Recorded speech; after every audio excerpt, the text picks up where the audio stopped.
The other members of About 10 years ago, the Inter-Party Organization for Dialogue was formed to cultivate a fruitful environment for multi-party democracy in Uganda. Ideally, the members who share IPOD roundtable include political parties with representation in parliament. Uncontrollable violence should be left to animals. Human beings should have dialogue. Spearheaded by the Netherlands Institute for Multi-Party Democracy, the 2010 founded IPOD aims at improving governance, human rights and observance of the rule of law in Uganda, among others. Dialogue is good because we can compare our visions. The vision of the NRM is very well stated. What is the vision of the others? Amidst several challenges, some achievements have been realized. Parties are trained on basic organizational management issues. President Yoweri Museveni, who also the chairperson of the National Resistance Movement, does not hesitate to share what he describes as the doctrine of NRM to engage in fruitful and constructive talks with his opponents. But as the Honorable Mao, who is apparently a quiet student of our tactics, reminded me, we always make a distinction between the misleaders and the misled. Unfortunately, people have really neglected dialogue. I don't know why. It's a very big mistake. I even talked to Kony. I didn't want to talk to Kony, but when the people insisted, we said, okay. Ultimately, as the Uganda People's Congress, I want to see Uganda in a better place. And I'll do everything in my efforts to see that happen. Despite being a qualified applicant, the Forum for Democratic Change has continued to dodge IPOD engagements. Because Mr. Museveni, and that's why as FDC we said, we know those meetings with Museveni to hell, we will not come. Because the main subject matter he does not want to discuss. In 2021, a vibrant young breed under a pressure group maneuvered into the political space in Uganda, attaining the highest number of opposition leaders in parliament after the general elections. The Kamwocha-based National Unity Platform Party, led by celebrated musician Kyagulanyi Robert Sentamu, also known as Bobby Wine, followed the footsteps of FDC and decided to boycott IPOD. So if they're saying now they're opening a new chapter, IPOD will be relevant, we wish them well. Discuss whatever you discuss. If it turns out to be good for the country, all of us as a country shall thank you, but don't force anyone to be part of IPOD. Despite NUP and FDC shunning IPOD, the other 5 political parties having representation in parliament continue to push for the IPOD agenda, including enhancing cooperation and collaboration across party lines by prioritizing Uganda as a nation. Recently, President Yoweri Museveni met with Secretary Generals of the respective political parties to iron out some of their concerns. Those who don't believe in dialogue, that is their approach. Let's see whether they achieve. Leadership is about talking about the tough problems that we face together. So truly, we miss the FDC when they boycott the summit, yet they attend all the other meetings. And truly, we miss NUP. In the last IPOD summit in Munyonyo, the leaders used the platform to agitate for an increment funding for political parties as provided by the law under the Political Parties and Organization Act. Parliament did not hesitate, and in its supplementary budget, Schedule number 1 for the financial year 2021-2022, 35 billion shillings was secured to Electoral Commission.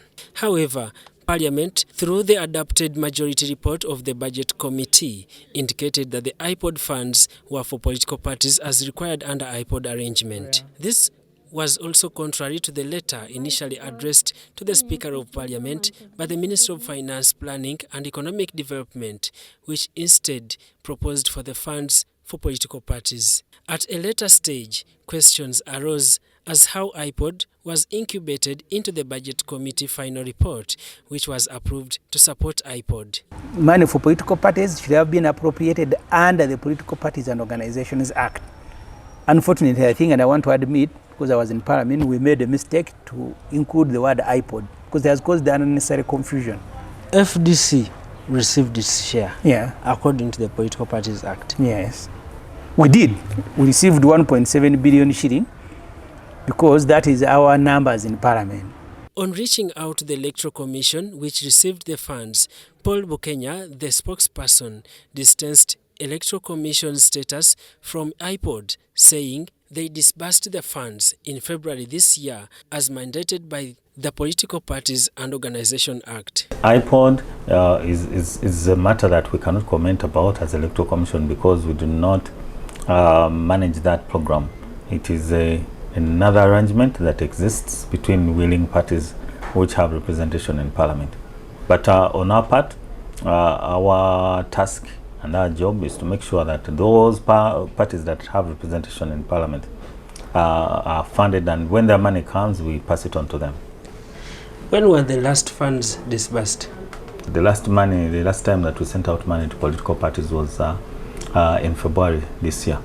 Leaders under IPOD, during the meeting of President Museveni and Secretary Generals, presented the accountability of how funds were shared. President Yoweri Museveni proposed further that political party which acts contrary to the IPOD cause should have a budget cut. Because they can bring arguments that although we are not in IPOD,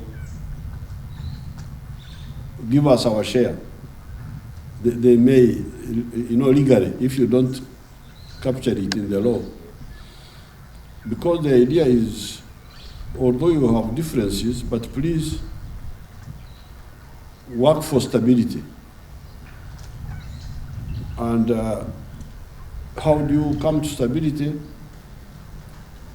By sharing some common positions in a forum. And the only forum is this one. Norbert Mao, the DP president, is at the epitome of alleging that the funds pocketed by the political parties were instead of the arrangement of IPOD.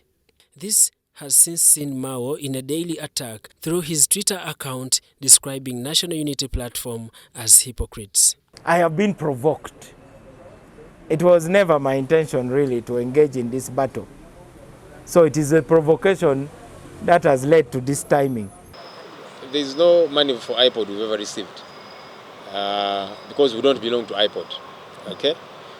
So our interest is that political parties follow the law, and the platform for resolving issues is the National Consultative Forums, where actually all parties are represented. So the Electoral Commission has not done its work, rendering the National Consultative Forum useless. The influence of money in politics is beyond reasonable doubt becoming a distressing new reality in the shared democracy of Uganda. Most political players have linked taxpayers' money to individuals in a bid to win the hearts of the electorate. I think those are hypocrites. If every money from government is Museveni money, then all those in parliament who earn salaries should be saying no to that money. But this is taxpayers' money. I pay taxes. You think my money that they deduct from my salary is Museveni's money? Each Ugandan surrenders part of his money to run the country called Uganda. It is not government, it's not Museveni's money, it is taxpayers' money. It is unpredictable to tell as to when the infights in the opposition in Uganda will aid in producing positive results to respective political agenda. So these are the things I'm talking about, and Ugandans should know. Have you seen them disputing what I'm saying? They keep on saying Mao is a pumpkin, that Mao is paid by Museveni. That one now has no currency. They can say whatever they want about me. Currently, 26 political parties are registered with the Electoral Commission, 7 of them having representatives in Parliament. The political parties with no representation in Parliament do not in any way receive funding from government. So the fight that you see is a normal one. In fact, if there was no fight, then we would not have political parties. Daniel Mugoya, Gloria Gwitabinji, UBC News. As the Secretary General